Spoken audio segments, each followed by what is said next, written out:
This is Kevin Conroy, the voice of Batman. And you're listening to the DCAU Review, hosted by Cal and Liam, streaming at DCAUreview.com and on your favorite podcast app.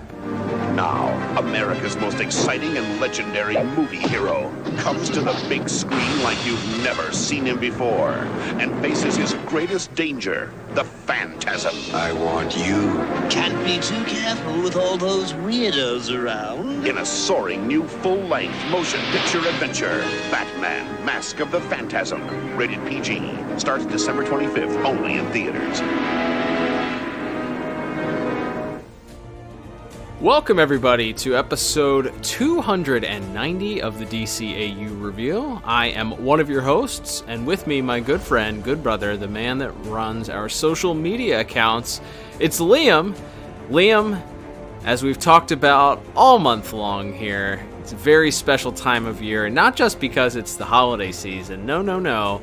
We decided together, mostly you, decided that we were going to celebrate this very month with a special theme because we had two colliding colossal events happening. One being the release of the latest and final Jason Momoa Aquaman movie, and we also have a very special anniversary happening of Mask of the Phantasm, which of course is 30 years old, coming up here in just a few weeks at the original time of this recording. So we combined it into one fantastic, stupendous celebration that we've dubbed Aqua Phantasm Month. That's right, Cal, and here we are this week, as we get to the Phantaz portion of Aqua Phantasm Month. The M is for month. I don't remember if we discussed that on air or not last week. We did, but, yeah. Yes. Anyway, we are, of course, talking about the Mask of the Phantasm movie, as you mentioned, and looking back on it, we reviewed that originally in episode 8, if I'm not mistaken, of our show. And as you just said, Cal, this is episode 290. So over 280 episodes ago, when we last gave this a proper review, we've talked about this here and there over the years since. We've certainly revisited it and guested on other people's podcasts to chat about it, but it's been a while since our show has really just given it the deep dive, and certainly not, I think, in the more modern. Once we figured out what we were doing, as we said, around episode 50 or so, when we finally figured out what we were doing on this show, we haven't really revisited some of those older reviews. So what better time than at the 30th anniversary of the movie than to revisit this absolute beloved classic that is Batman, Mask of the Phantasm. That is right, Liam, and we'll of course get into our re-review here in just a moment. And if you have not heard one of our prior re-reviews, we haven't gone back to the well too many times. We did about a month's worth of re-reviews last, I believe it was last fall that we did some re-reviews. You can check those out in the archives at DCAUreview.com. But our self-imposed rules with re-reviews are we will restate and revisit our original scores. We're not changing the scores officially. Correct. Officially, the original scores are what they are, but we are allowed to certainly critique and give an updated score of, if we could change them, what they would be. So we will talk about that as we go through here and revisit our original scores. Boy, I have some regrets. I'll just state that. Spoiler alert. But before we get into that, Liam, a quick reminder for all of you listening at home.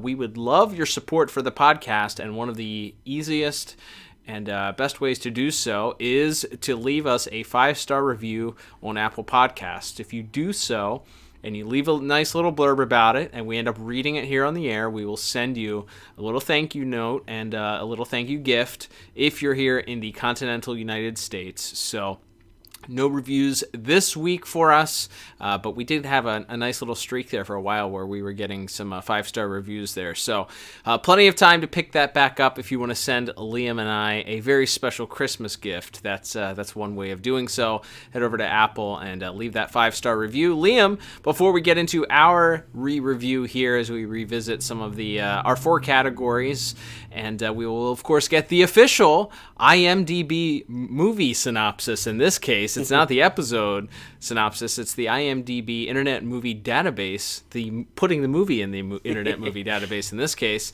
synopsis for this week's review. And, of course, it is for Batman Mask of the Phantasm, which we've already stated came to movie theaters, that's right, back on December the 25th, Christmas Day, 1993, to very little pomp or circumstance.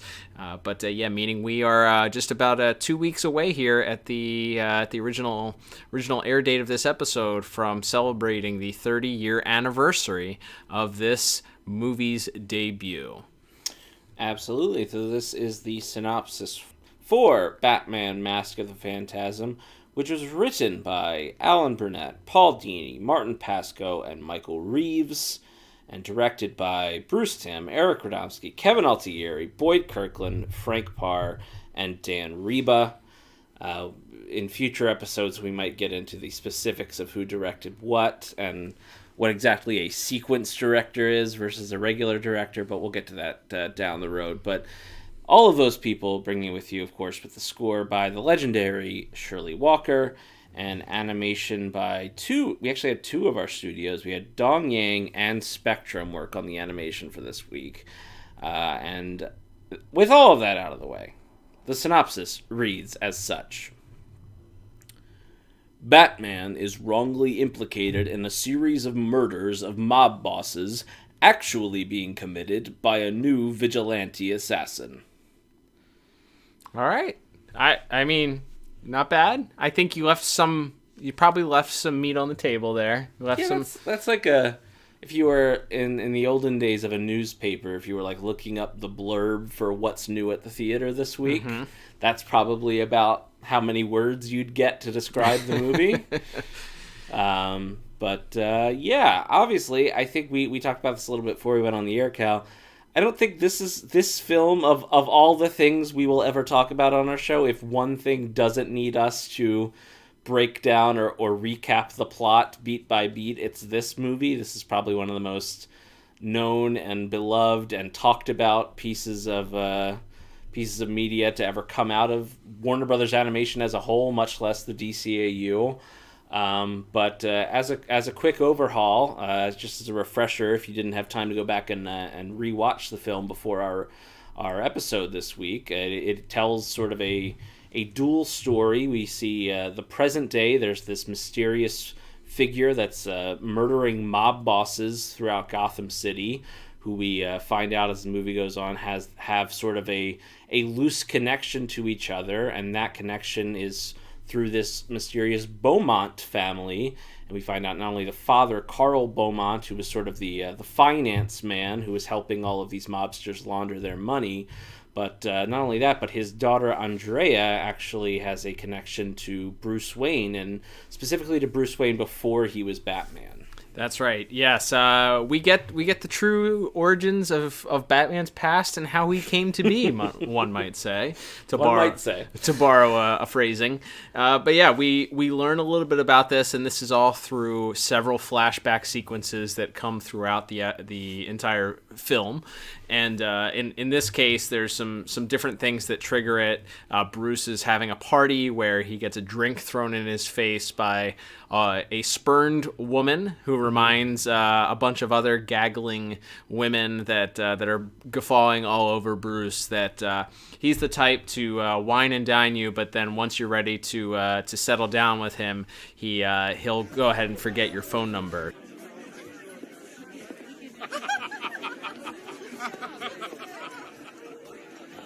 Oh, come on, Bruce. All alone in this big mansion. Haven't you ever thought about marriage? Even once? Oh, never say the M word in front of Bruce. It makes him nervous. What about the I word? The I word? Engagement. I'd watch out for Brucey if I were you girls. First, he wines and dines you, makes you think you're the only woman he's ever been interested in. And just when you're wondering where to register the china, he forgets your phone number. That's Bruce Wayne's style. Bruce? Excuse me. Oh, Bruce. A friend in need? Councilman? So how goes the bat bashing? Better than your love life. Really, Bruce, it's almost as if you picked them because you know there's no chance for a serious relationship. At least since that one girl. What was her name? Anne? Andy? Andrea? Yes, Andrea Beaumont. Now there was a sweet number. How'd you let her get loose? Thanks for the handkerchief, Arthur. You know where you can stick it. So, after another drink is thrown in his face, a local politician shows up and offers him he gives him his handkerchief as a consolation, and it is none other than Arthur Reeves. So Arthur Reeves is the local councilman who happens to also be having this. It seems cliched at this point that the local councilman is the guy that has the war on Batman, but it's a time-honored tradition in the Batman universe to have him at odds with local government, and in this case it is no different, as Arthur Reeves seems to be campaigning very heavily on an anti-Batman front. And he is at odds with the commissioner, of course, who believes Batman is good for the city, and of course is working with Batman. But Arthur Reeves has this run-in with Bruce, that triggers this memory of Bruce remembering his first love, and we get a little bit of the background as they were introduced at the grave site where Bruce was visiting his parents' grave. And he overhears a voice, and they have this conversation between this young lady who turns out to be Andrea. And she mentions that she was kind of talking to her parents, or talking to her mother, rather, who is passed, and she's kind of sharing her life with her. And Bruce mentions that he, too, talks to his parents and that he's made an oath to them and that he's working on keeping that oath. So this kind of sets up the dichotomy of not only the relationship between the two of them, as they're very flirtatious, but also what's going to how the story is going to play out as Bruce is working on fulfilling this oath that he's made to avenge his parents' death, and he's still in the process of figuring out how that's going to play out. We see a very early Bruce Wayne sort of taking on a bunch of thugs as they're trying to rob a warehouse, and we see him using all of his tools at hand in this flashback. He's wearing a mask, a ski mask, and dressing in black, but he remarks to Alfred after all of this that despite a victory and being able to take the criminals down, they weren't afraid of him, and he needs to find something to strike fear into their hearts. So we're getting this sort of the story arc of Batman's origin happening, running parallel to this romance with Andrea, who is clearly kind of putting him at odds with this oath that he's sworn to his parents. And this ultimately is where this conflict is going to come to a head, as all of this in the flashback ultimately leads to even more heartbreak for Bruce, as he's sort of struggling with this idea: can he be Batman? Can he avenge his parents' death and have a normal romantic life? And he comes to the sort of conclusion that that's not possible after he has this run-in with a group of thugs. His attention is diverted when he sort of fears for Andrea in the midst of the conflict, and then he kind of comes to this conclusion that both can't coexist.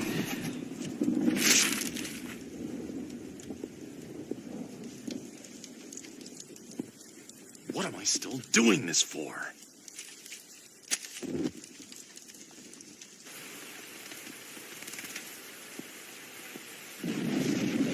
It's got to be one or the other. I can't have it both ways.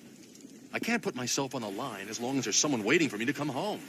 Miss Beaumont would be glad to know you feel that way, Master Bruce. She's holding on line 1, sir. Master Bruce? Alfred, I can't. Not now. What shall I say, sir? I don't know. I just don't know! which kind of leads us to, is he going to pick the Batman or is he going to pick Andrea? And this is all happening simultaneously as these mob bosses back in the present time are being picked off one by one by this mysterious assailant. Exactly. So that sort of creates, in the flashbacks, we're seeing him being pulled in two directions. As you said, he has this great love for the first time, perhaps since his parents' death, as he says later on in the film. He's feeling, he feels that sense of happiness, but he also, they're keeping these quite natural, not natural disasters, but naturally occurring phenomenon that seem to be the universe striking back at him when he tries to take this happiness. From the first time he meets her, all of a sudden the dark clouds roll in, and then later on, he's pleading in front of the grave, and it's raining and thundering and lightning, and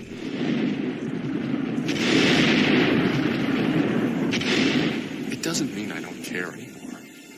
I don't want to let you down, honest, but it just doesn't hurt so bad anymore. You can understand that, can't you?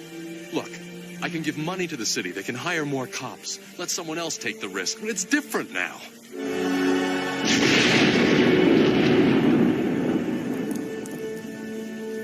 Please. I need it to be different now. I know I made a promise, but I didn't see this coming. I didn't count on being happy.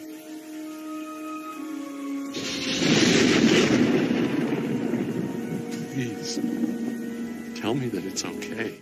And then, and then when he proposes to her, finally, the bats come rising out of the cave to be really on the nose about it, like, of him being, being sort of pulled in both directions. But yes, in the present day, it is worth noting that part of the anti-Batman campaign that's launched by this Arthur Reeves is because Batman is seen at the scene of the crime by some civilians. They see the aftermath. He had broken in to sort of take down the thugs and the mob bosses, but the first mob boss, Chucky Saul, is dealt with a little bit more harshly. But Batman is seen sort of standing near where Saul's body is, so the public is sort of unsure whether or not it is actually Batman or not that is taking down these mob bosses for good. And we see another one, Buzz Bronski, get taken down in a graveyard in a very dramatic scene. Chucky. You always were a loser. Huh? Who's that?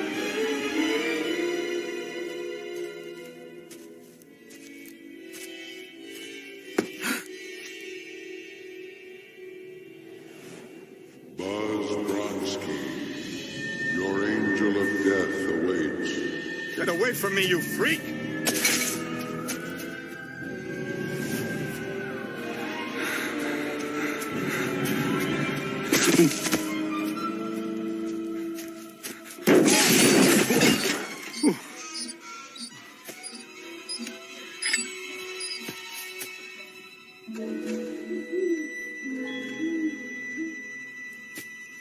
Time to pay for your sins, Mr. Bronski.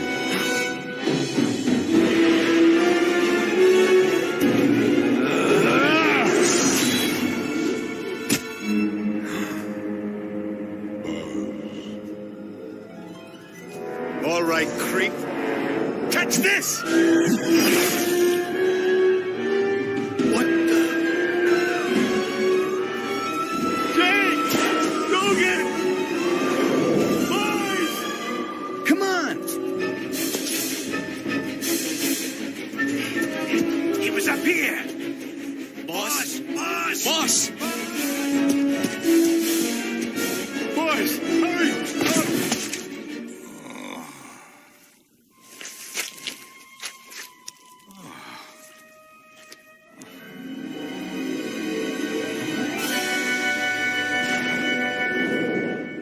You always were a loser, Mr. Bronski.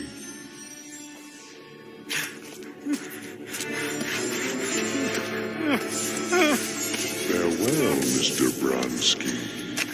And as as Batman is in the graveyard. He's investigating. He happens upon first his parents' grave, and then in mirroring the flashback we've already seen, he sees that Andrea is back in town, and so he decides that he's going to follow her, and sees that she is also involved with this same councilman, Arthur Reeves, and so it seems like all of these pieces of the quote old gang are coming back together, just as this mysterious figure is coming back into town. And as the mobsters get a little bit more desperate, the last remaining boss, Sal Valestra, turns to as Michael Caine's Alfred would say, to a man he didn't fully understand, I believe is how that phrase goes. And we see him arrive at this hollowed out old World's Fair building, which we actually see Bruce and Andrea visit earlier in the film when it was active. A fantastic set piece. Absolutely. And also we see Bruce get the idea for the Batmobile, but yes, we see that the Joker has made this his hideout, and so Valestra sort of just begs the Joker to get involved and stop Batman from taking out any more of the bad guys. And Joker agrees, but he's going to do it his way. Of course, we don't know if he's dead for keeping this a PG-rated children's film. We don't know that he's dead, but as the Phantasm happens across his house, we see that Valestra has that trademark Joker grin on his face, and also has a bomb strapped to his chest as the Joker is watching from a security camera that's taped to Valestra's chest. So there's a big chase sequence. Batman is quite nearly unmasked by the cops, and our favorite, the returning, ever incompetent Gotham City SWAT team, who launch first fireworks, just open fire with heavy machine guns at a building in an open construction site. And then they hit some sort of chemicals that explode, so the whole building goes up, probably the whole block goes up. Mm-hmm. And then they respond by opening fire on what they think is Batman swinging through the city, but he's attached to the police helicopter. They open fire on their own helicopter. It's a miracle there weren't 50 cop fatalities, much less however many civilians might have gotten caught in the middle of it. But this allows Bruce and Andrea to sort of reunite in the present day, and we see them, much like we were seeing them fall in love in the flashbacks. We see them begin to fall back in love, as she explains a little bit that she basically, without saying this directly, she implies that the Phantasm is none other than her father Carl, who has come back because he feels that with all the money he owed to those mob bosses, that there's no way that they could ever be safe if any of these mob bosses, any of the people that knew her father, are still alive. And this was ultimately, I can't remember if you just mentioned that or not, but ultimately what caused Bruce and her not to. This whole movie kind of sets up the idea that Bruce is going to make the decision between Batman or this relationship. Right. He chooses the relationship, but then Andrea's father ultimately is being held up by the mob for his shady business dealings with them, and is forced to abscond in the middle of the night with Andrea to Europe so that they don't die, essentially. Absolutely. So Bruce proposes, she accepts. But as she returns home, she's informed by her father that they have to leave town immediately and they can't tell anyone where they're going. This time tomorrow, we'll have the money, or I'll have your heart in my hand. Let's go, boys.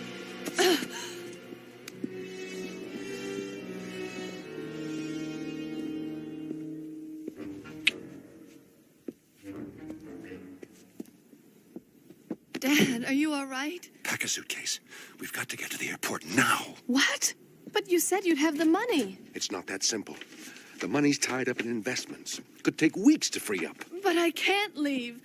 Bruce proposed to me. We're going to get married. Listen to me. I just used up the last shred of pity Sal Valestra has. If I don't pay him back within 24 hours, they'll find us and they'll kill us both. How? Why'd you do this, Dad? Why'd you get involved with these people? I'm sorry, Andy. I just wanted a chance for you. I'll get you out of this. Somehow we'll be free of those guys, whatever it takes. That's a promise. And so it leaves Bruce with holding the bag, sort of. She returns the ring with a note, and that gets to, and we'll certainly talk about this in probably every category right. today, but we do see the first time Bruce becomes Batman, and the transformation physically and emotionally that he goes through when he puts that cowl on, and that really gets at the heart of the idea of that his becoming Batman is not a happy tale, and we can look forward to like Batman Beyond, and we know where he ends up, and it's like this was it. Yep.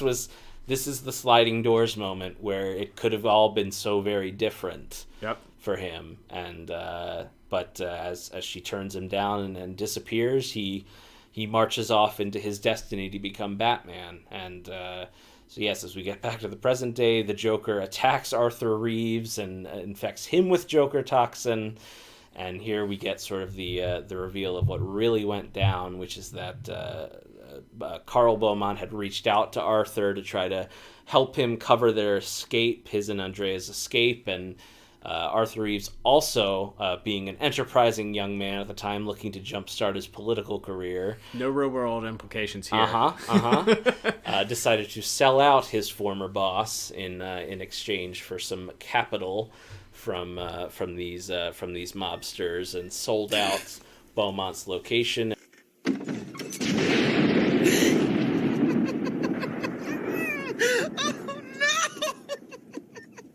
Why did the Joker meet with you? It has to do with the gangster murders, doesn't it? He thinks you're involved. Why? I don't know. That's not the answer I want. Beaumont needed me to help him and his kid get out of town. He kept in touch. When was the last time you spoke to him? Years ago, my first election campaign, I was running out of money and asked Beaumont for help. He said no. So you sold him to the mob. I was broke, desperate. They said all they wanted was their money back.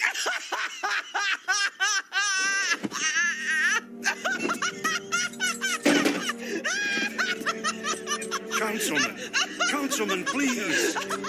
And we see one final flashback where they're on. Andrea returns to some beach house somewhere in Europe, coming back to talk to her dad, and she sees none other than a man who has a very familiar looking nose. So familiar, if you just draw a little happy face on him, it's clear. You'll recognize it, but she quickly recognizes him as one of Valestra's hitmen and rushes into the house, and though we don't see Carl's body, we hear a terrible scream, and that cuts us back to present day for our grand finale, which is first a knockdown, drag-out fight between Andrea, who of course unmasks herself, reveals that she's the Phantasm, as the Joker had also sort of put it together, knowing that he had killed Karl Beaumont. Right. He knew it couldn't be Karl Beaumont, and he knew it wasn't Batman, so Joker sort of puts it together. They have a bit of a knockdown, drag-out fight. The Joker almost kills her by shoving her into or turning on a giant jet engine and nearly making mincemeat of her, but Batman arrives just in time to stop that, and then sort of tells her that this is her one chance to he's going to let her go, and they have this sort of heart-to-heart where he begs her, Batman begs someone else not to follow the path of vengeance and not to follow this one-way road down a dark path, and so seemingly Andrea leaves. We get a big knockdown, drag-out fight with Batman and the Joker, which we'll certainly talk more about in visuals in a minute here. But after they just wear each other out, to say the least, including flying through a big jetpack, and they're flying all around the city and crash landing. The Joker is just as beat up as Batman, seemingly, and then Andrea reappears and has decided that she's not going to take Batman's advice. She is going to take this final bit of vengeance, and she and the Joker disappear into a large puff of smoke, just as the explosives that the Joker had set up just engulf the entire city of the future that Joker's hideout was set up in, and Batman just barely escapes and with his life, but it's not really a happy ending. But we get a little bit of an epilogue here with Batman and Alfred speaking. I couldn't save her, Alfred. I don't think she wanted to be saved, sir. Vengeance blackens the soul, Bruce. I always feared you would become that which you fought against. You walk the edge of that abyss every night. But you haven't fallen in, and I thank heaven for that. But Andrea fell into that pit years ago. And no one, not even you, could have pulled her back. As, Bruce laments how he tried so hard to save her and wanted to keep her from going down this dark path, and Alfred, as best as he could, tries to reassure him that there really wasn't anything to be said or done for Andrea, that she had made a decision and taken a certain path years before this very moment, and there was really no getting her off of that path. And but our little twist ending is that she is alive as she returns this locket to him with their picture together from when they were a couple in it, and we get a little cutaway to a yacht leaving Gotham, where we see Andrea standing alone, sort of not wanting to be bothered by this foppish slick guy that tries to come up and hit on her. She's not interested. He asks if she wants to be alone, and she lets him know that she is already.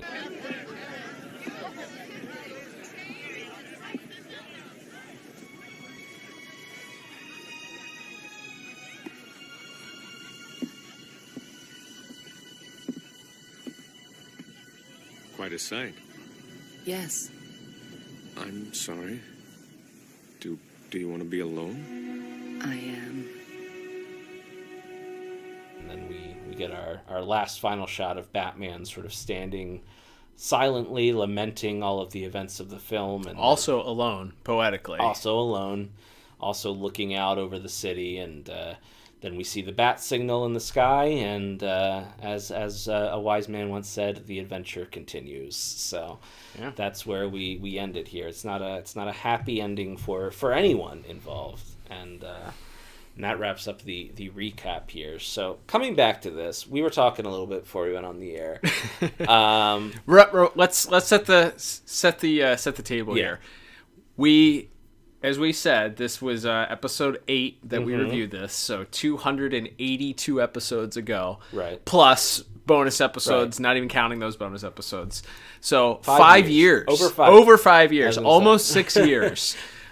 So we really hadn't kind of settled in, and we hadn't really gotten into like what a great piece of art. I'm just excusing us because some of these scores are embarrassing, like compared to what we've done before. I think we were a little afraid of like heaping too much praise, like feeling like we were going to give too many high scores early and then have nowhere to go but down. Right. Yeah. Which, man, if we had only watched if we had known the Terrible Trio or Unity or some of these things we've covered, where I think we were coming up episodes on with Bucky. We had already done the Underdwellers Dollar in the Bad episode jar, so that was like the floor. So we knew that it was like, all right, this is bad, right? But to that point, I think you kind of pinpointed it right before we went on the air. You're like, I think we had phobia of giving high marks or overly high marks. We had given a couple of 10s out for music. We hadn't really given out 10 for animation or plot or anything like that. So our original scores, mine was an 8 out of 10. Yours was a 7 out of 10 were the original scores.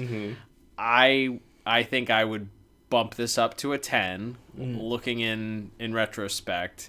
I think at minimum I'd give it 9. Yeah. I think realistically, knowing all that we know about it, kind of like taking we've also watched it a couple of times maybe since then, or I've watched it a couple of times since then.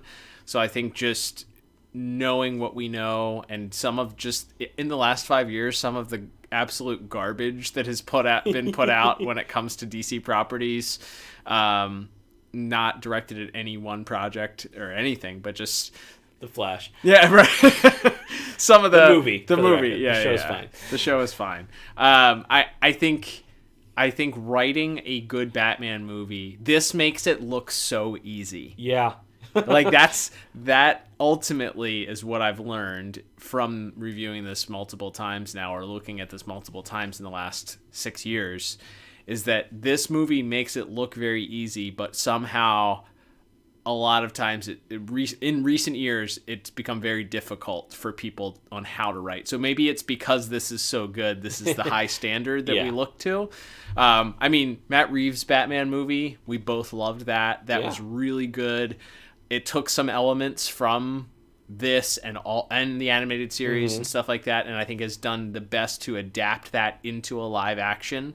Certainly better than Batman Forever, Batman and Robin. I think better than the Christopher Nolan films in that sense of the word. But I think that I would venture to say, just thinking about the way, even as we're watching it here today for this re-review, like the idea that the whole thing is set up to have Batman be the one to make this choice, but ultimately the choice is taken away from him. Yes. And it's Andy's relationship and with her father, who gets involved with this seedy group of mob bosses, that takes the decision away from Bruce. So it's almost as if he's pushed to be Batman whether he wanted to or not. Right. Like you said, like everything leads up, the lightning strike at the grave telling him he's got to fulfill this, almost telling him the bats when he proposes. All of this is leading up to this, and he's in my mind before watching this, watching it for this re-review, it was almost like, all right, well, he's still very heavy-handed back and forth. He doesn't, and he is, but he says, screw it at the end. I'm going to be happy. I'm going to propose. And it's still like fate just says, nope, you're Batman. Yeah. It's the tragedy for both Bruce and Andrea in this movie, and how they sort of have the choices of, and on the other hand, it's Andrea is the one, but she has that choice, because the choice is leave with her father in the middle of the night or they're going to kill you. Right. Like, she has no choice either. Right. So it's like these two people that are sort of, that both are stripped of their seemingly one chance at true happiness by things that are out of their control. Whether that's, like I said, literally, it feels like the literal universe pulling Bruce towards one side, or in that case where he gets the letter saying, I can't marry you, I'm gone, don't look for me. Right. Basically. And she on the other hand she's pleading with her father, Bruce proposed, we're gonna get married, we're gonna like I found happiness, I found family with this person. And her dad just being like, we gotta go. There's no second of thought, because all he's thinking about is his own survival, or his and his daughter's survival at that point. So it's this way that both of their destinies are thrust upon them through this, without them being able to be the one who ultimately makes that decision. The way they become, a mirror of each other in a lot of ways, and why you see why they grew together, and ultimately what would push them apart is it was an even darker path that Andrea ended up on, because not only she lost her happiness, and the path that was sort of chosen for her was also was then also stripped away from her once Reeves sells out her father to the mob. And thinking about that, also the added layer of tragedy to her story is that once her father is dead, like he obviously was guilty of being in bed with the mob, right, and working with these guys. And she sort of like, there's a conversation that she has with Bruce about Sal Valestra being his client, and she's like, oh, it's just what he does, he works with people's money, blah blah blah blah. But she sort of excuses it. Obviously he he's working, moving the mob's money around. He's the whole guy that's kind of linking these two guys, helping them succeed, helping them evade, the watchful eye of the government with how their money's being used. Once he's dead, he's sort of kind of paid for the sins. He's reaped what he sowed for being involved with the mob, right? They weren't going to go after her.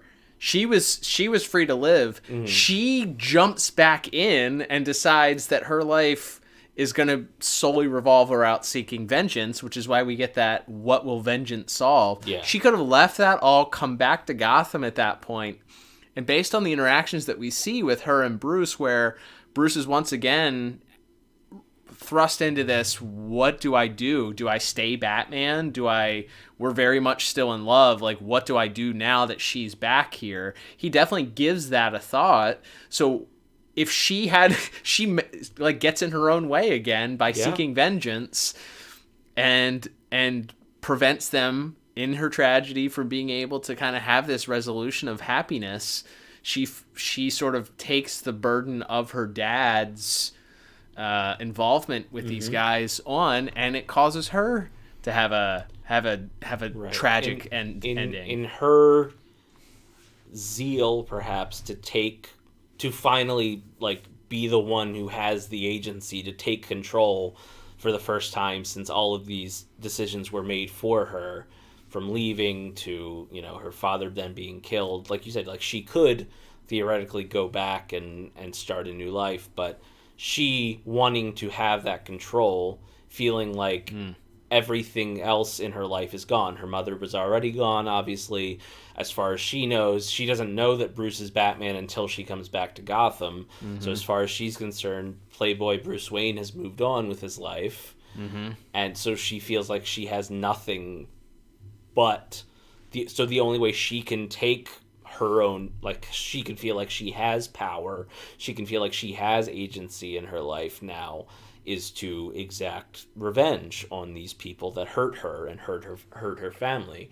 And that's the only thing she even says that when she and Batman are discussing it at the end. She goes, I'm not saying, she says, yeah, I don't even think what I'm doing is sane. I don't even think that what I'm doing is a good thing.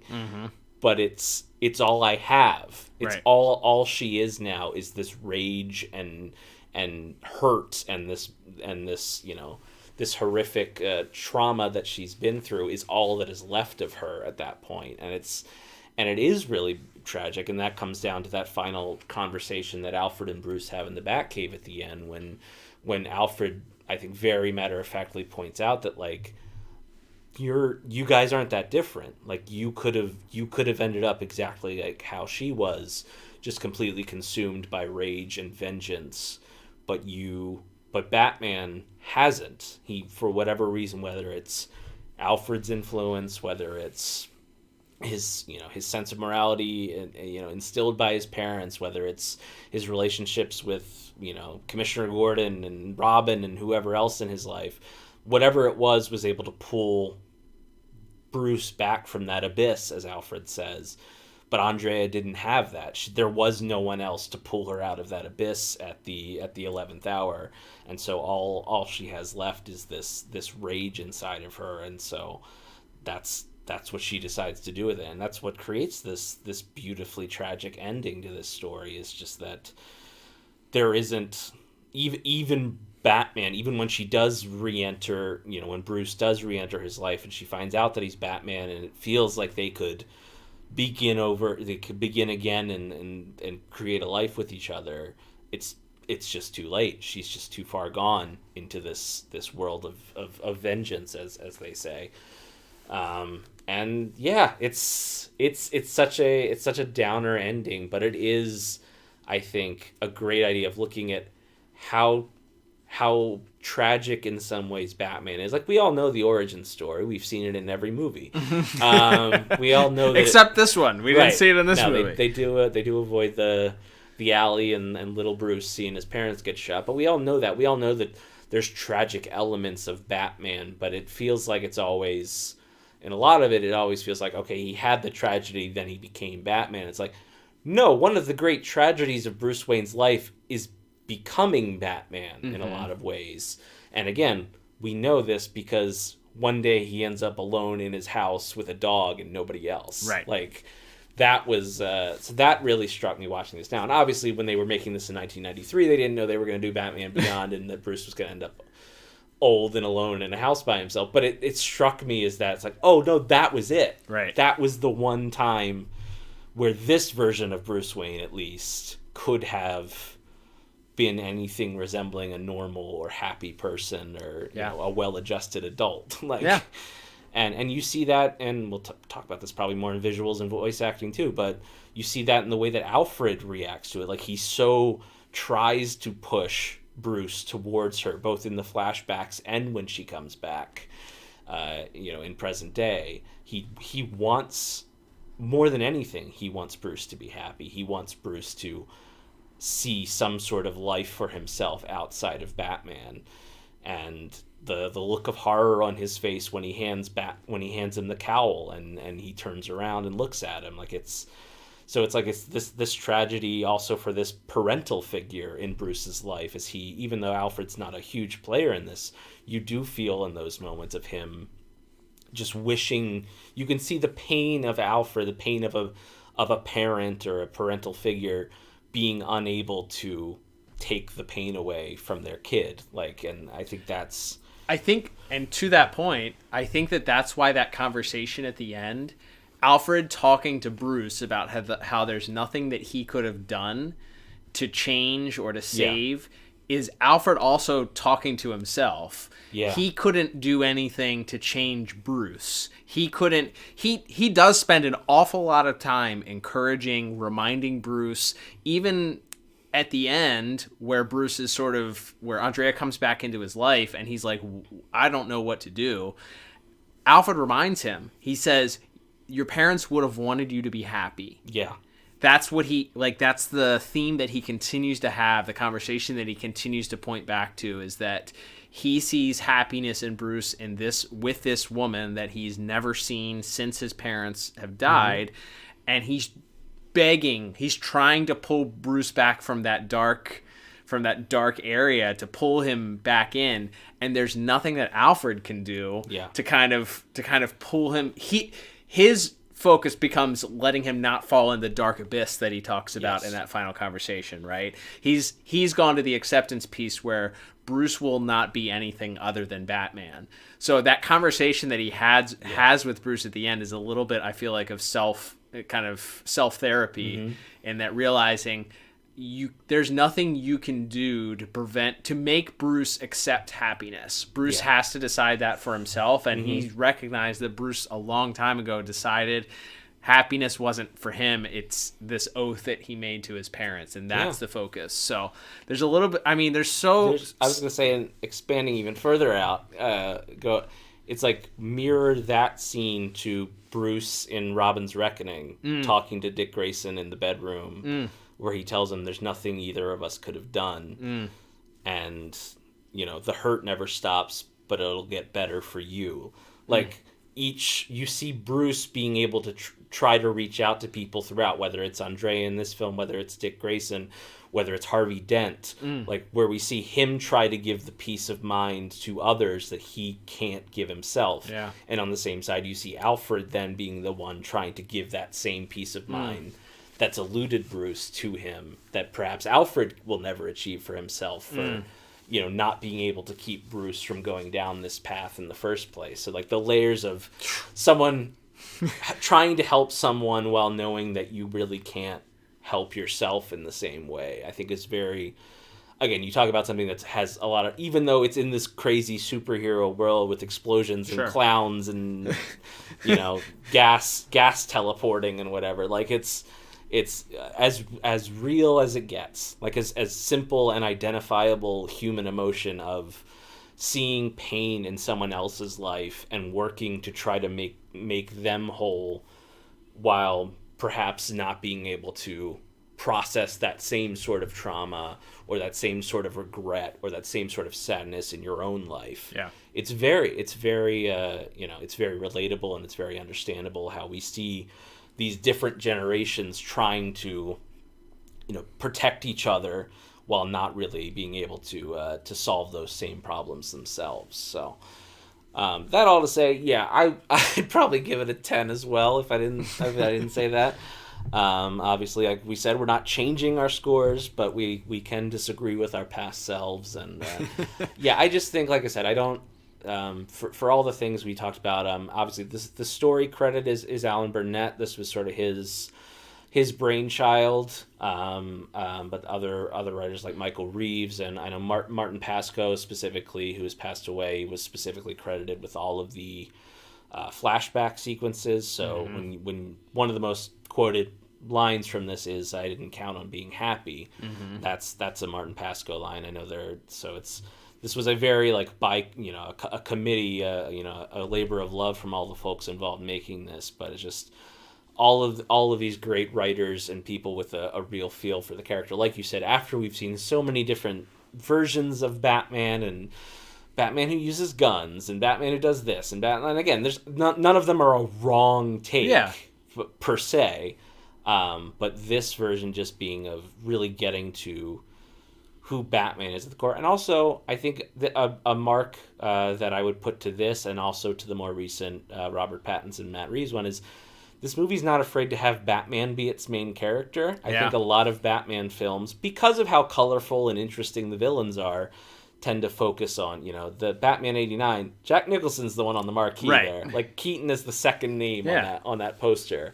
For good reason, Jack Nicholson was a giant star at the time, and everything. But it's like that movie is really more focused on the Joker, and Batman Returns and all of the various sequels. A lot of them focus a lot more on the villains and their minutia and their psyches than it does on Batman and Bruce. Oftentimes the hot story or hot goss is going to be what's the villain of the Batman movie versus I mean, there was a little bit in the Matt Reeves movie about Robert Pattinson, will he be a good Batman or not? Yeah. But so much of it was about the focus on who's the villain going to be, what's the storyline with the villain for the same purposes that you said. But this, we obviously, the Phantasm is a introduction into this story that only appears really one other time in the DCAU, right?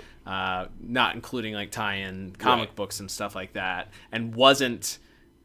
We'll talk about it in a minute in visuals, but was an original creation, so didn't exist prior in the depending on who you ask in the DC continuity, and wasn't introduced into DC continuity until recently in the last couple years. So this is a character you wouldn't have known. Honestly, wasn't really the main focus for a lot of it. And then Joker's here, but he's kind of an afterthought. Like, he's a supporting character for most of the movie. He's certainly shares the stage in that final act, but really it's not a Joker movie. No, he's like point.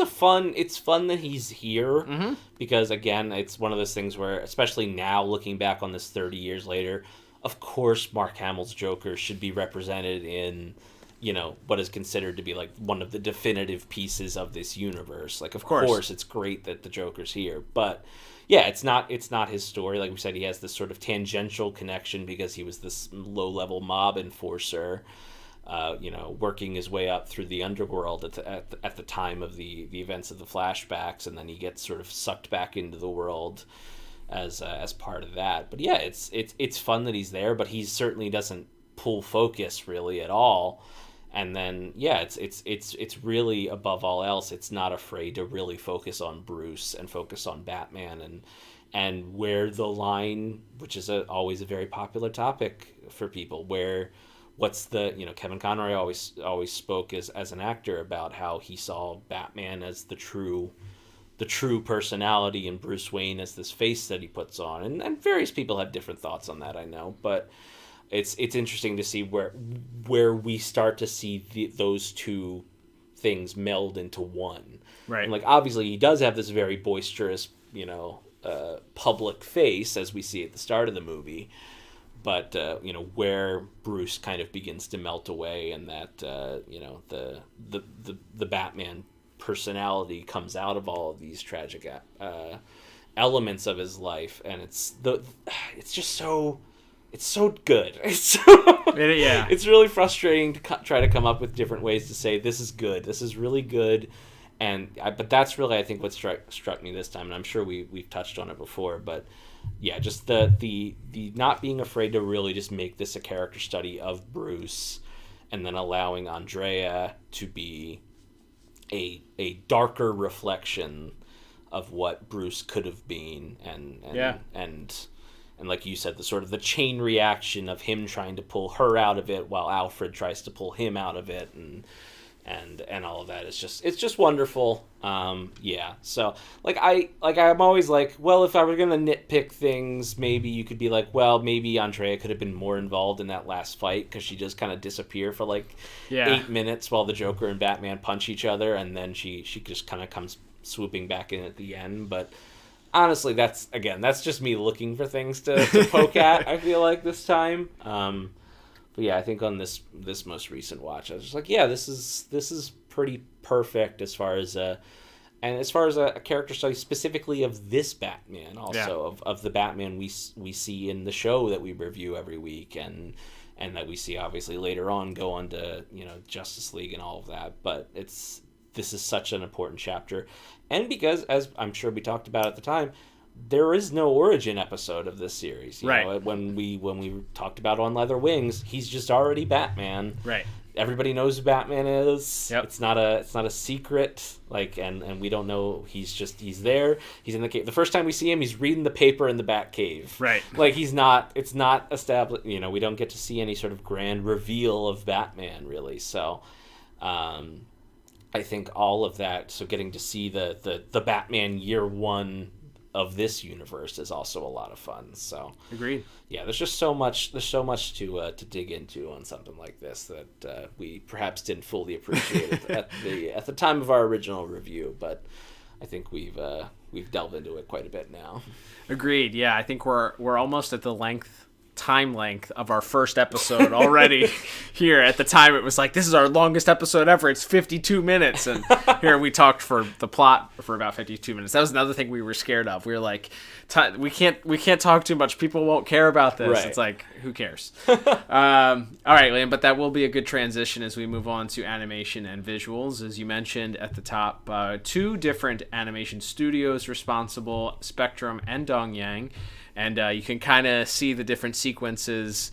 Definitely a bunch of storyboard artists, as we mentioned, people that get credited for different sequences. So we may have this further broken down in a future episode. So we don't have to go into it too heavily handed here. But essentially, because this was larger than your typical episode, people got handed the responsibility of doing different sequences and storyboarding, and then doing the directing aspect of it.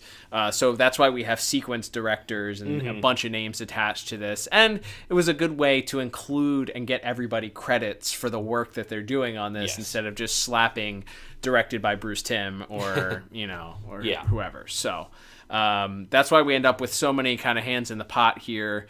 And some of them names that are well known to people listening to this podcast. But overall, we gave animation and visuals, when we first reviewed this, 8 out of 10. And I think hard to remember last week's episode, let alone 282 episodes ago. But there's probably just the inconsistency because you have the long nose, swoop back ear Batman in some sequences. So not everybody was on model throughout the entire. Batman looks different throughout the entire movie, right? Yeah.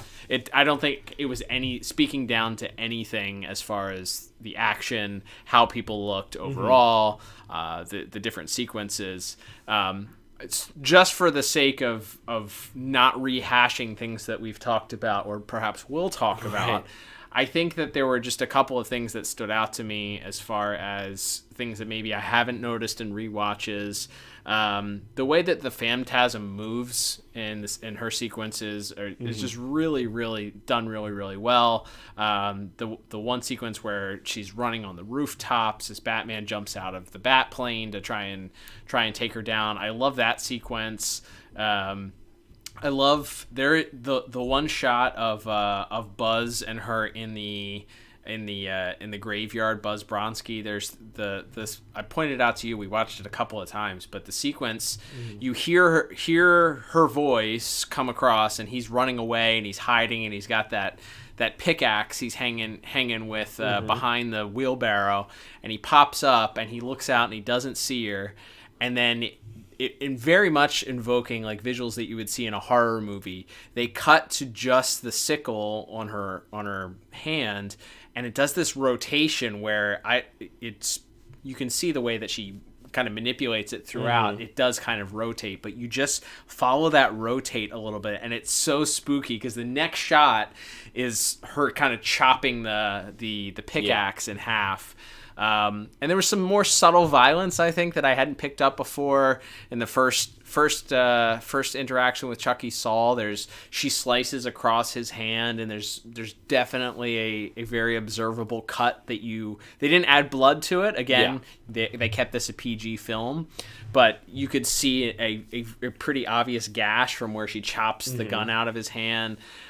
Just the things that the team was able to do to both include more violence. There is more blood in this than you would ever see in an episode of Batman the Animated Series, and certainly more violence. But just the brilliant ways that they were still able to use the tricks that they were used to using for standards and practices to kind of either not show blood, to kind of infer violence without showing things.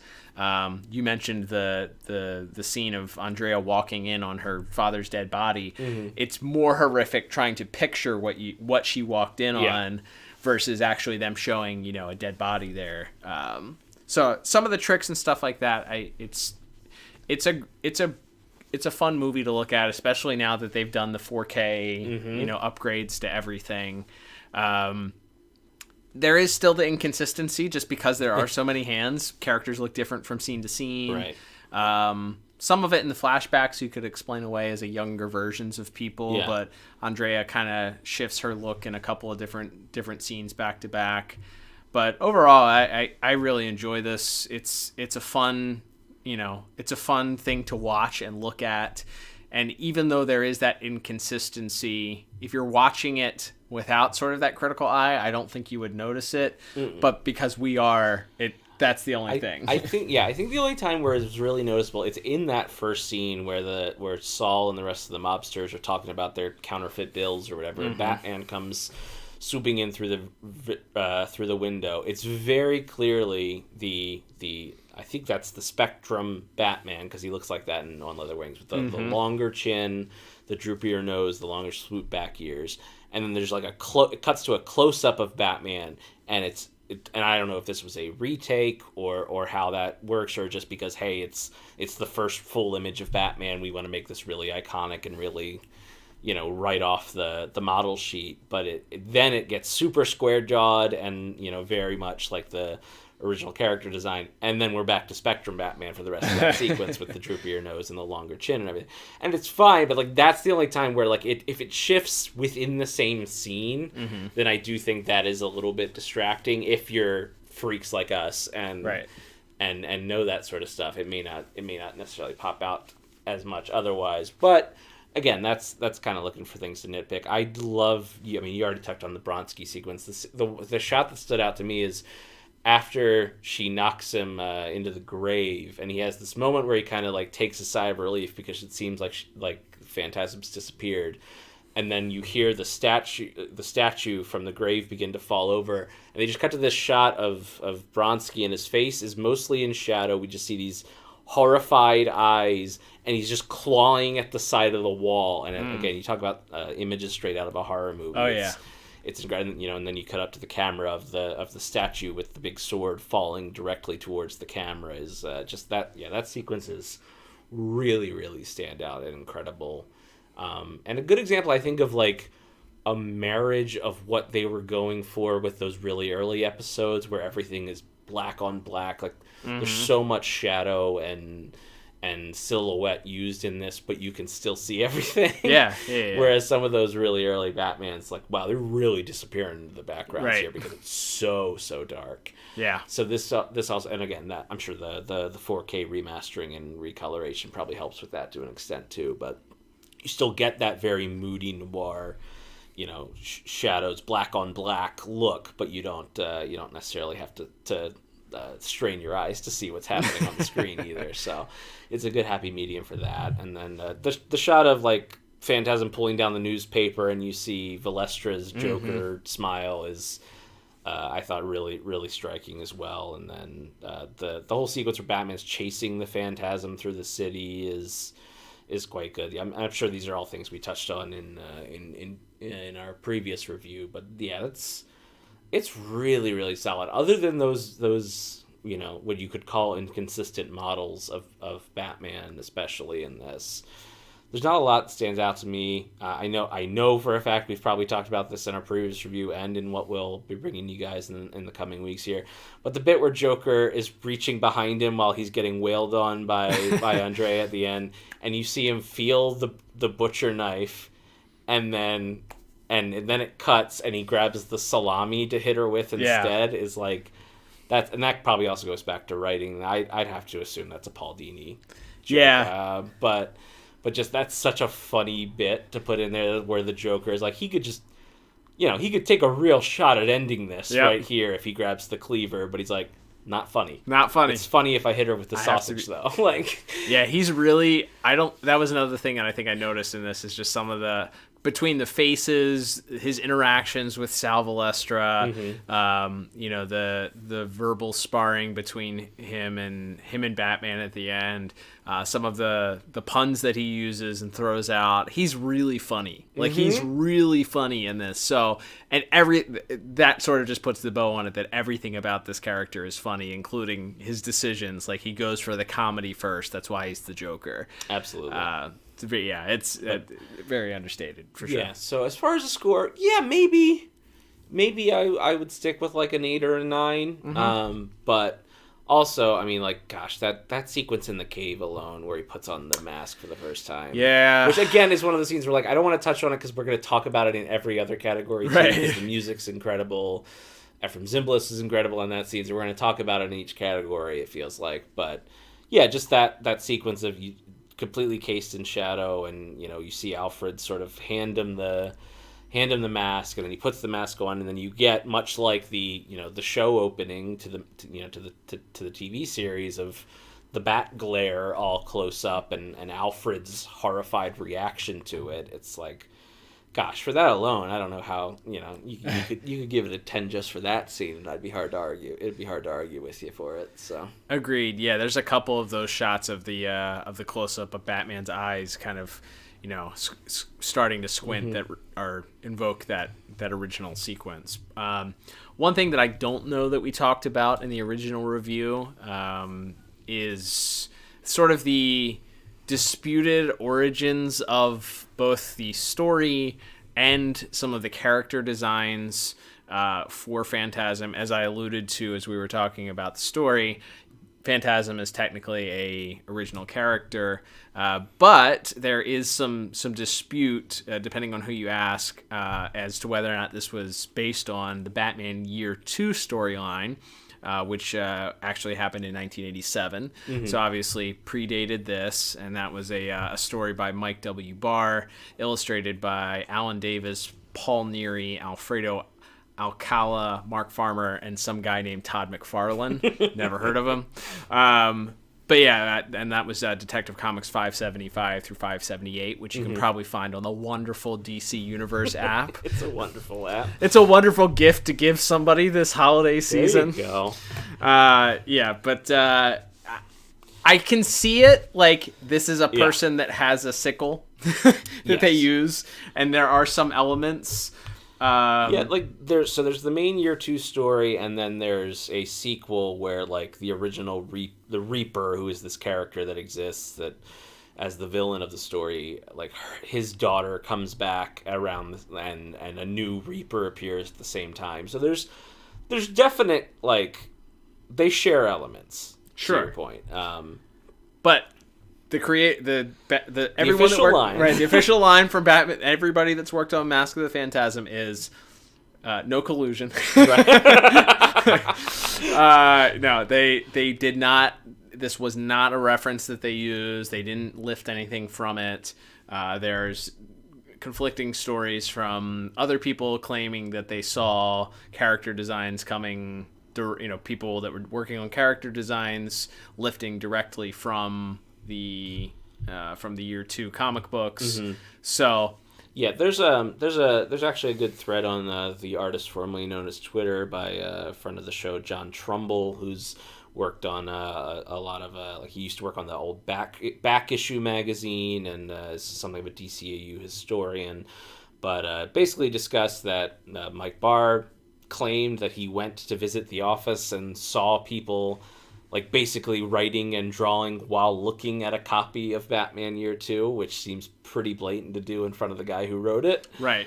But that was his claim. I was going to say that's his story. That's his side of it. Right. And then the other side is, and John did, he said he reached out to Bruce Timm, who denied it, but said he wasn't going to, start a flame war over it either, and just kind of let it go. And Alan Burnett has always stated that the Spider-Man villain Mysterio was a big influence, which I can definitely see that. You can see it with the smoke. Him coming out of the puffs of smoke and, the cape and everything. Like, you can see a little bit of that as well. So I'll just say, yeah, I understand why you could feel like that. And I believe Mike Barr did write one episode of the animated series, that being Paging the Crime Doctor, and apparently I'm not casting any aspersions on the man, but apparently both sides agree that the episode was pretty heavily rewritten from his original pitch.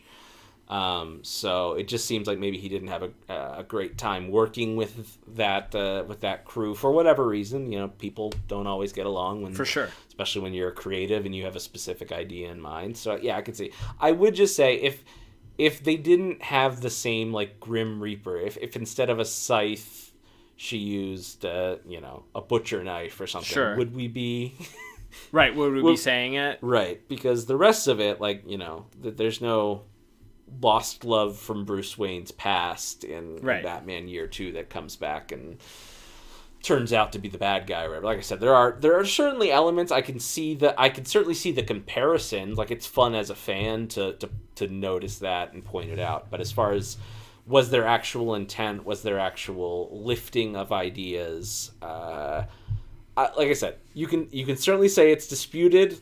One side certainly believes that it was pretty blatantly taken, but the people that worked on the show pretty vehemently deny that. So that's where that leaves. But it is something that always comes up for sure around the time of a Phantasm anniversary. It's literally on the Phantasm wiki page. Yeah. So there's like I said, Alan Burnett, who's credited with gets the main story credit, though obviously, as we said, Paul Dini and Michael Reeves and Marty Pasco all worked on the story as well with him, has said that he hadn't read the comic as of the time that he was writing the story. So that's where that is. But yes. Now that we have both sides, I also think that as visually, as we mentioned, I like the Phantasms look better than the Reaper, who is the villain of that. Yeah. I think the Reaper is like a very 70s or like even 60s, like 60s comic Batman. Right. Like a Carmine Infantino era. It's very Technicolor and bright. Yep. And this is much more on brand for this show. So yes, I would pick the Phantasm look any day. But the Reaper story, it's definitely worth picking up if you haven't looked at. Comic. Year 2 is very interesting. If you haven't, everybody loves Year 1, but if you haven't read Year 2, that's certainly wouldn't say don't go out of your way to read it. Yeah. Definitely check it out if you have not done so. Very interesting. So yeah, I agree with you, Liam. I think I would probably still hang around a 9-ish or so, maybe bump it up a point, but it's really hard when you get into some of those iconic sequences. The Chucky Soul, like the first time that you see the Phantasm, it is sort of, it's borderline terrifying. Yeah. The sequence in the graveyard is really incredible. Yep. The sequence with Bruce in front of you have sequences here that are absolutely iconic. Bruce in the rain, crying to his parents. We talk about that every time that we come upon right. it. And then as he's pleading for a sign that it's okay, she walks in with an umbrella. Right. And the bat and then says, "I was sent here by sent here by your parents." So, and then the bat's coming out during the engagement. Bruce's sort of disappointment when he gets the ring sent back. Him being completely dejected in that final scene, and Alfred coming down, sort of kneeling down to him almost like a child, like getting down on his level. There's so much subtlety that's done there, and then the mirror that continues throughout as we have her at the end on the boat looking out over the water after she says that she's alone, and then we cut to Gotham and it's Bruce looking up at the bat signal, also alone. You get the mirror. The mirror doesn't stop simply because they're no longer in each other's lives. So, I think I don't necessarily disagree with myself, but if it were today and I was scoring this, I would probably give it a 10 based on the sequences that we talked about. Yeah, I think the good is just so strong that it outweighs any negative or anything that we talked about that's sort of nitpicking it. I think it's just the highs are so high that it's hard to argue with it. Agreed. All right, Liam, let's move on to what may be the most embarrassing revisited category for both of us. Looking back at music here, as you mentioned at the top, the late great Shirley Walker. This is a miscarriage of justice. I'm talking about my own score here, and you recounted that this was maybe the first piece of negative feedback we ever received on the podcast, was somebody berating you about your score given this. Welcome to Twitter/X, by the way. So I gave music a 7, and you gave music a 6. I demand a recount. I would definitely give this a 10. It is great.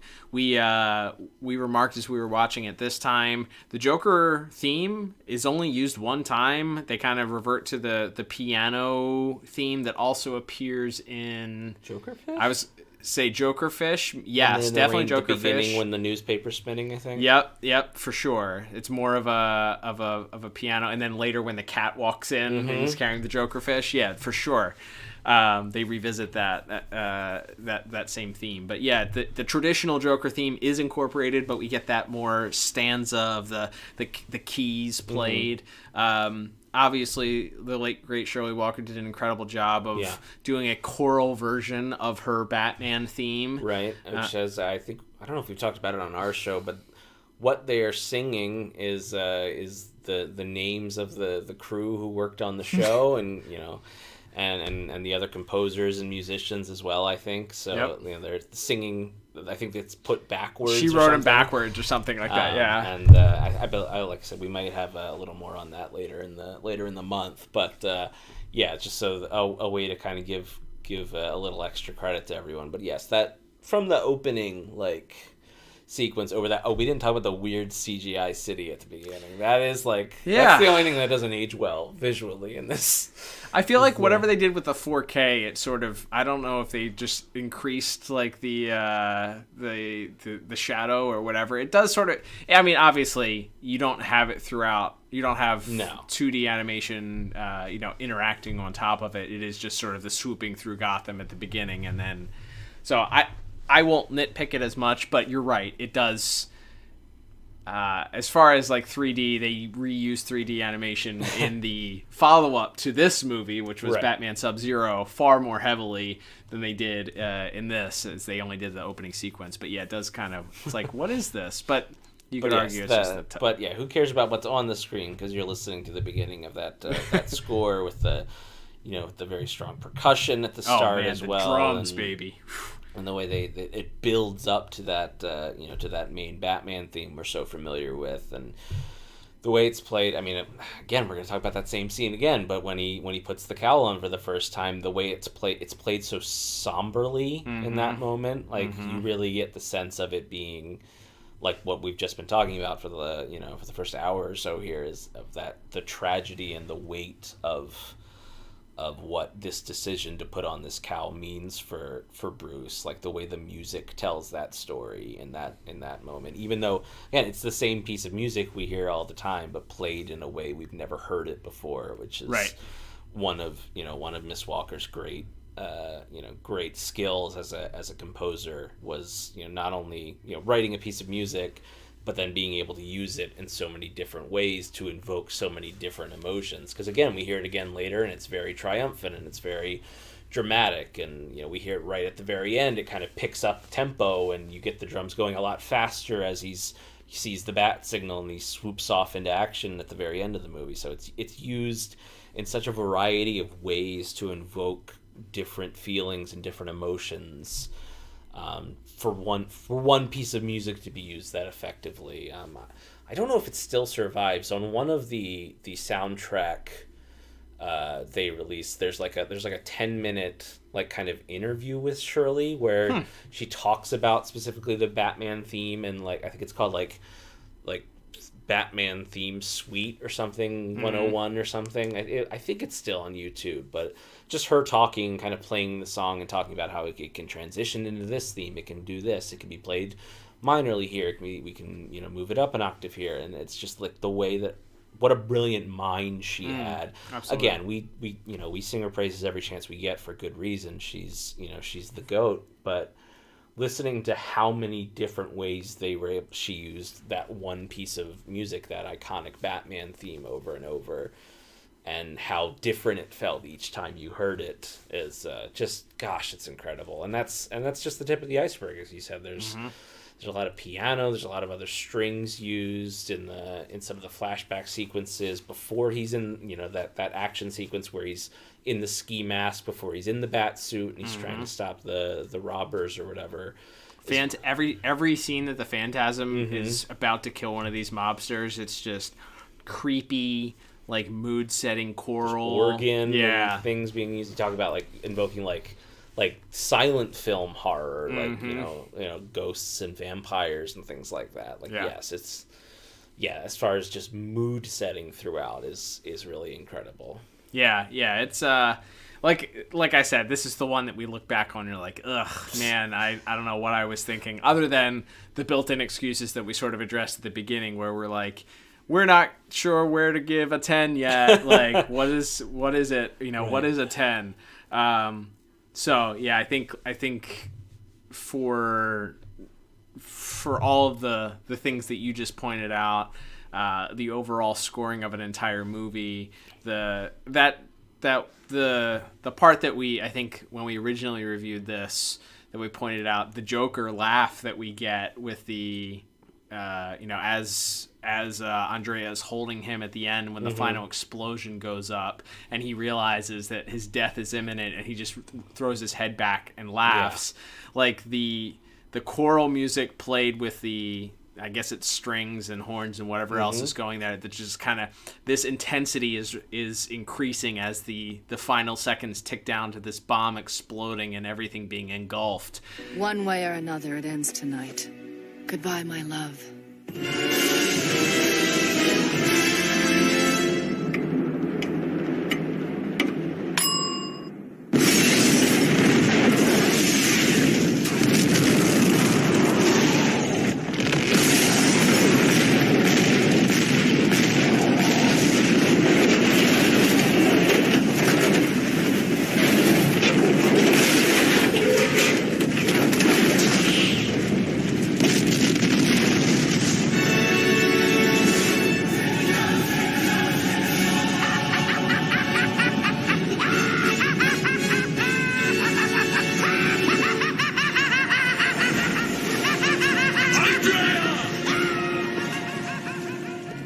So good, like it's just ridiculously good. So yeah, this is one I would definitely wish I could have back. I would give it a 10 out of 10. For music, for all of the things that we talked about, and probably a dozen more sequences that we haven't talked about. So that's one I wish we could do a redo. I would take a mulligan on that one if I could. Yeah, agreed. All right, Liam, let's wrap things up here with our final category of the week, which is going to be our voice acting. And we have some interesting voice actors and actresses. We talked about it at the time. This film unfortunately falls victim to the same voice being recast in a very memorable voice later on. Yes, as we have Dana Delaney here in her role as Andrea / the true identity of the Phantasm. Now, I will say we gave voice acting a 9 out of 10. Mm-hmm. Both of us the first go round. I think based on Kevin Conroy's performance, the late great Kevin Conroy's performance alone in the sequence at the graveside, his back and forth with Alfred at the end, and Ephraim Zimbalist Jr.'s incredible, as you mentioned, not a huge role for him, but every appearance that he makes, whether it's like making subtle jokes as Batman gives him the scientific information about the gas that's found on the glass, or the consolation at the end as he's trying to pull Batman back and get him to realize that he can't save everyone and that doesn't want to be saved. Man, those two together, those two in isolation, even Dana Delaney, obviously so recognizable as Lois Lane, in this role, it's her expressing like her sadness and her shock when her dad has to break the news to her that they got to get out of town. It's like, no, we're gonna get married. Like, I found my person. Like all of that. Man, this cast just knocks it out of the park. The line that really stood out to me this time is at the end when Batman, the what will vengeance solve conversation between Batman and Andrea at the World's Fair, and she just looks. She looks at him and she says, "Look what they did to us." Mm-hmm. And she sort of gestures, to him standing there in a bat suit and her in this, Grim Reaper outfit. Look what happened to us because of their actions. They had to pay. It's so, that moment where you see the mania of these decisions and what they've done to her, her psyche, as well as you see her become a little bit more unhinged towards the end. And then it's very iconic with that last line as she looks up as, Batman is calling out to her and shouting Andrea, and then she just says, "Goodbye, my love," and they disappear into the smoke as Mark Hamill's Joker cackles away with wild abandon. It's such a tour de force by our three main actors here, but it's great. Other notes to mention, obviously Stacy Keach, a veteran stage and screen actor, most famous for shouting "my stockpiles" in that episode of Zeta. She didn't think you were getting it. This is the third time I brought up the Zeta Project on this episode. Who would have thought?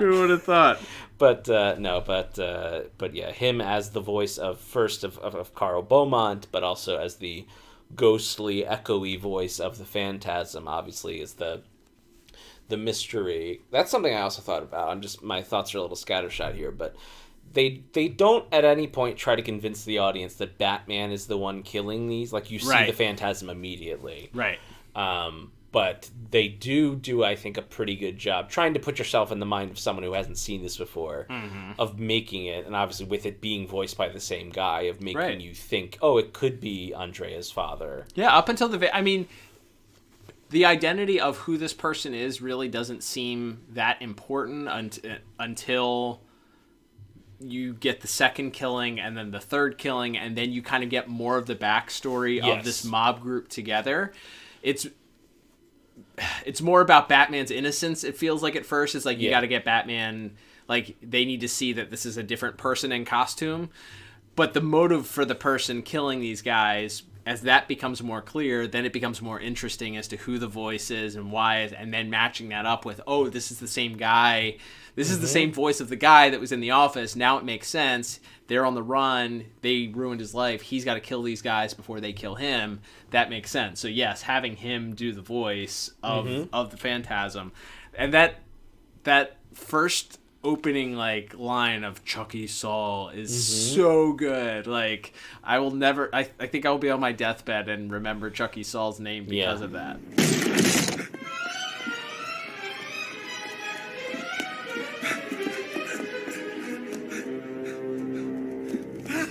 Chucky Saul. Batman! How'd you get here?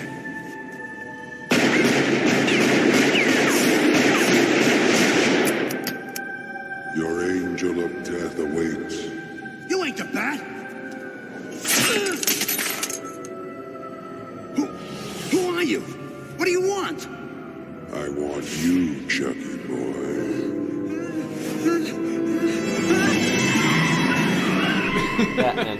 And him throwing her technically, but Stacy Keach's voice throwing the when Bronski said, "Oh, you always were a loser, Chucky," and then the Phantasm throwing that back at Bronski when he's dropped him into the grave. Good. And you always were a loser, Mr. Bronski. Like incredible. But yeah, so I say all the mobsters are great. You have Abe Vigoda as Sal Valestra, Dick Miller as Chucky Saul, John Ryan as Buzz Bronski, and then you have some of, as we mentioned, our regular series regulars like Bob Hastings as Gordon briefly. You wish he got more. I feel like I would have liked to have seen Gordon be more active in this story. Yeah, he is a little bit pushing back against Bullock, Robert Costanza, of course, and Arthur Reeves, who voiced by Hart Bachner, of course, the son of Lloyd Bachner, who plays Mayor Hill on the show.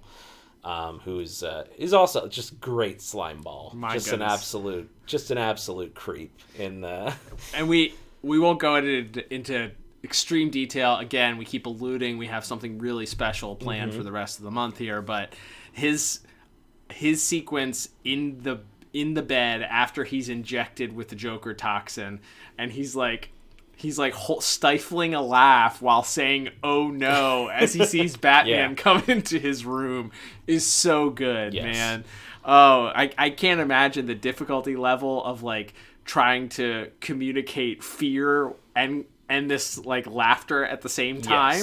It's great. Yeah, him sort of trying to rationalize his decisions to sell out the Beaumonts to Valestra and the rest of the mob, and they just wanted their money back, and while I was broke, and at the same time he's giggling. He's having this laugh attack. Like, yeah, it's an incredible work from Mr. Bachner there. And then as just a fun aside, some of our uncredited voice actors or people that were labeled under additional voices. Arlene Sorkin voicing Bambi, as I think you pointed that out while we were watching it. We hadn't even looked it up yet. Eye for Engagement. That's how I remember her. Mary Lou Henner, who of course is Veronica Vreeland.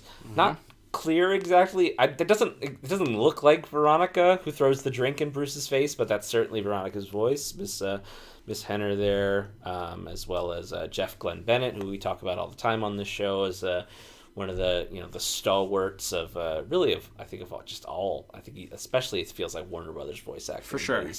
He shows up everywhere, and I think he's like the cop who radios down to like, Batman, stay where you are. Yeah, there you go. At one point in the helicopter or whatever. So yeah, it's a wealth of talent. I couldn't imagine giving this anything other than a 10 these days, but just because, and again, just the cast alone, and to your point, like knowing Dana Delaney as Lois so well, and what a perfectly cast Lois she is, having her play. I mean, there's no doubt about who this is. Like, Miss Delaney has a very, very recognizable voice, but there's never a point where it feels like, oh, this is just Lois talking. Like, right. She feels very, even though she sounds the same, her inflections and the way what she says and how she says it doesn't feel like it's just a carbon copy of Lois, even though the voices are so similar. So I don't know how I could give this anything other than a 10, but apparently I did. Both of us did. 282 episodes ago. That's right. We wear this one together, as we both somehow managed not to give this a perfect score. Our empire of dirt. That's right. That's right. So totaling up both of our scores. Now, you did give a bonus point on the original airing, Liam. It looks like there was a bonus point for Alan Burnett. You gave a bonus point. I don't remember what specifically about Alan Burnett. I think early on, again, before we were good at like crediting the people who worked on this show as well. He's just a name that I think you will often hear people talk about. Bruce Timm, deservedly so. Paul Dini especially, gets mentioned a lot now. I don't think, and even now, I still don't think Alan probably gets as much credit as he deserves as far as being a guy who kind of held the ship together. Sure. If you watch the documentary that came on the BTAS Blu-rays, there's a lot about how Jean McCurdy she had Eric Radomski and Bruce Timm, these incredibly brilliant young men, but neither of them had run a show before, and how Alan coming on as a producer really made the show, and he was kind of the glue that helped hold that again. And then also obviously as a great writer in his own right here in this case especially. So I'm guessing that's what it was about, just making sure that we should mention Alan Burnett's name probably just as much as we mention Bruce Timm and Eric Radomski and Paul Dini and Jean McCurdy and all of these incredible people. Like the show and this film would not be what they were without Alan Burnett. So always happy to give him an extra shout out. There you go. So those original scores were 32 and 31 out of 40. I think looking at if we were to revise those scores based on what we gave today, we would come up close to a 38, 39, maybe a 40 out of 40 if we were looking at this here. So overall, I think looking back at it, we probably didn't get this one completely right. Yeah. That's something that with the benefit of hindsight and how we appreciate these things and the ability to when we see something we really like, stand on our soapbox and defend our scores.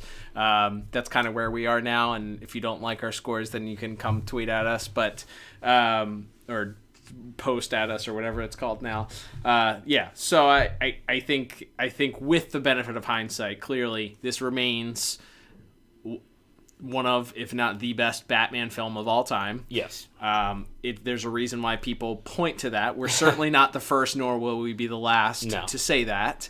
There are people that are hardcore Batman fans and people that are just general, lightweight Batman fans that will point to this film as a pinnacle of great Batman storytelling. So to that, I think all of the people that worked on this, from the artists, the directors, everybody certainly should get their flowers for this, because it remains 30 years later an incredible piece that is worth revisiting. It's worth talking about. And by golly, if somehow you haven't seen this, or maybe it has been 6 years since you watched this, I think it's well worth throwing on whatever streaming service you have, if it's on there. If you have the Blu-ray, put it on. Watch. It's an hour and 12 minutes too. That's the other thing. Yeah, it moves at a clip. It does not drag at any point.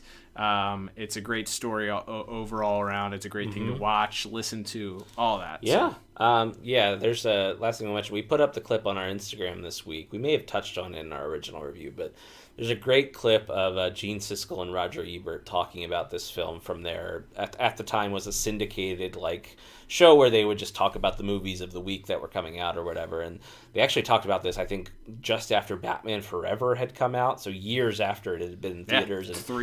Probably 2 or 3 years after. And they credit this film along with, you think about the Disney Renaissance of the 90s with The Lion King and Aladdin and all those, as being a sign to them of animation. People are starting to realize that animation isn't just a vehicle to distract your kids for an hour or 90 minutes. This animation, you can tell stories, and these are real characters, and you feel for them, and they think and they pause, and they have. I just loved hearing, two people that are kind of giants of that film critic industry, who I believe have both passed away since, but just hearing them discuss it, and again, people that aren't so bogged down like we are, there's no way we can imagine what this movie would be like to someone who's not in the bubble, because we're so deep into the bubble. Absolutely. So hearing these two people who their job is to watch and review movies, and are going to all these film festivals and everything, and they sat down and watched it and went, oh, this is wonderful, and on par with some of the, the best animated children's films of maybe arguably the best era of animation, or at least American animation ever. Yeah. And like hearing them say that, it's like, okay, so yeah, this is this is it. This is kind of the pinnacle, I think, in a lot of ways of what as you said, all of these incredible people from Dan Reba and Kevin Altieri and Michael Goguen and Frank Parr, all the way up to Bruce and Eric and everyone. It's like, it's just, this is a masterpiece. And as far as rewatchability, I don't think it's even a question, right? No, it's a double. It's 2 thumbs up in honor of Siskel and Ebert. Absolutely, there's no denying it's incredibly important to this Batman character, to the Batman series, as a companion piece to that. As you said, it's our first look at who Batman was before he was Batman. It's a ton of backstory for Bruce, and then it's also just probably the best Batman movie ever made. So for those reasons, above all else, and yes, as mentioned, the Phantasm does return, albeit in minor ways and in some tie-in comics. This character has like a phantasm, has sort of haunted the Batman mythos, and even making her way finally after several decades, a couple of years ago, into the mainstream DC continuity. So this is an incredibly important story that I think you have to watch. In fact, if you were only ever going to watch one thing from this universe, I think it's this. Yeah, you got to. Yeah. Like if you were like, I'm only ever going to watch this, I won't watch any other shows, any other movies. What's one thing I should watch from this? It's this. Yes. Because it's everything that's great about it and what's unique about it. You don't need any backstory. Yep. It's all self-contained. I agree wholeheartedly with you, Liam. Great way to wrap up our re-review here. Thank you, everybody, for tuning in for this re-review. Don't forget, as we mentioned at the top, we would love your support for the podcast, and there are multiple ways to do that. We'll run through those very quickly. You can, of course, leave a 5-star review on your podcast app of choice. If that is Spotify, great. There's actually some polls that are exclusive there and a question of the week that you can interact with as well. We'd love to hear your thoughts on those. And then, of course, if you're listening on Apple, leave a 5-star review with a little blurb about what you like about the podcast, and we will follow up with you at some point if you live here in the continental United States with a little gift as a thank you. You can also support the podcast through the 2 direct links in our show notes.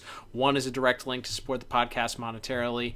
As we get towards the end of the year here, shout out to our supporters. Thank you to those that support us monthly. You know who you are, and we're thankful for you. And you can join them if you'd like to with a direct link there. Any little bit helps Liam and I as we continue to create more content and more podcasts for your enjoyment in the years to come. You can also check out the link to our store. I'm sure there's probably still holiday sales happening there. You can check that out. Our goal is to have more unique, funny gear to grab in the upcoming year as well. We'll be working on that. Liam, people can also follow us on social media, as we mentioned at the top. You've really taken the helm on that, on the artist formerly known as Twitter, now X. You can follow us at DCAU Review. Lots of great celebrations happening with Phantasm month. Absolutely. And of course, everything else that's happening in the DC universe. Good way to interact with us there. There are still some good opportunities to chat with fun people just about things that really aren't as divisive as everything else that you would find. Yeah, most of the time. Most of the time. It's always a lot of fun interacting with people, especially with something like this, something so seminal like Mask of the Phantasm. Love to hear from anybody, especially like, were you one of the lucky few who got to see this in the theaters? Not a lot of people saw it. It was a quick and uneventful release, but were you one of those people who got to see it while it was in theaters, maybe on one of the re-releases years later? And just, where does this rank on your all-time, across all genres, Batman movie list? Would love to hear from you. So yeah, at DCAU Review on Instagram and X/Twitter. You can always reach out to us there and let us know what you think. Absolutely. And Liam, that will bring us here to the end of the episode as we look forward to next week's episode. Now, next weekend here, at least in the original airing date, is going to be the Christmas holiday weekend. So we will be taking a break from our standard episodes. However, just as it was with Thanksgiving, it's the season of giving. And here at the DCAU Review, we are not leaving our listeners empty-handed, as we've alluded to several times this episode, several dozen times maybe. It still is Aqua Phantasm Month, need we remind everyone. And we have thrown together something. We are revisiting, going to the archives and pulling out one of our bonus episode formats that we've not visited in quite some time, with a return of the Discuss This League. It's a panel format where we're talking about a central topic, and boy howdy, you can probably guess the topic that we're discussing, but man, our special guests are one you've heard on the podcast several times before, and another one is a first timer, but can't wait to get their perspectives on it. That's right, Cal. So not too long ago, we were fortunate enough to be joined by not only good friend of the show, Kevin Altieri, once again, but also his cohort, his partner in crime, his co-director of this very film, that being Dan Reba, joining us for the first time on our show. Very excited to have them both on for Discuss This League. We have a lengthy conversation with both Kevin and Dan together. As far as we know, and we asked them about this, I think their first ever interview together is going to be next week on this show. So we talk a little bit about when they first met, what they worked on together before they even joined Batman the Animated Series, and then going all the way forward to their work on this movie and having to scramble to get it ready for a wider theatrical release when it was originally scheduled to be a straight video release, and how all the crunch and growing pains that come with that sort of scenario. Great to talk to both of them, and like we said, it's a pretty unique environment having them both on together. So really looking forward to sharing that episode, the return after literally like 2.5 years of Discuss This League with our special guests, our panel of experts, those being Kevin Altieri and Dan Reba. It's going to be a blast, our special gift to all of our listeners. I cannot wait. It's going to be awesome. But until then, I'm Cal. And I'm Liam. And we will talk to you on the next episode of the DCAU Review. Bye-bye.